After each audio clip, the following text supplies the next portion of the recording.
സൗദിയിലെ റിയാദിൽ 50,000 വർഷം പഴക്കമുള്ള പുരാവസ്തുക്കൾ കണ്ടെത്തി. ശ്മശാനങ്ങൾ, റോഡുകൾ, പാത്രങ്ങൾ തുടങ്ങി നിരവധി അവശേഷിപ്പുകളാണ് കണ്ടെടുത്തത്. ഹെറിറ്റേജ് കമ്മീഷന്റെ പദ്ധതിയുടെ ഭാഗമായാണ് പരിശോധന. 50,000 വർഷങ്ങൾക്ക് മുൻപുള്ള മധ്യശിലാ കാലഘട്ടത്തെ അപൂർവ ശേഷിപ്പുകളുടെ ശേഖരമാണ് കണ്ടെടുത്തത്.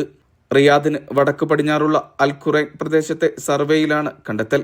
പാത്രങ്ങൾ, കല്ലുപകരണങ്ങൾ, റോഡ്, ശ്മശാനങ്ങൾ തുടങ്ങിയ ചരിത്ര വസ്തുക്കളാണ് കണ്ടെത്തിയത്. ഹെറിറ്റേജ് കമ്മീഷന്റെ അൽ യമാമ പദ്ധതിയുടെ ഭാഗമായിരുന്നു സർവേ. ആധുനിക ഗവേഷണ സാങ്കേതിക വിദ്യകൾ ഉപയോഗിച്ചായിരുന്നു പരിശോധന. 3000, 2000 BC കാലത്തെന്ന് കരുതുന്ന വൃത്താകൃതിയിലുള്ള ശ്മശാനമായിരുന്നു കണ്ടെത്തിയത്.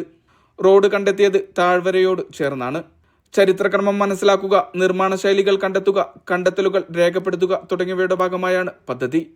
Mishal Cherpulassery, media 1, Riyadh.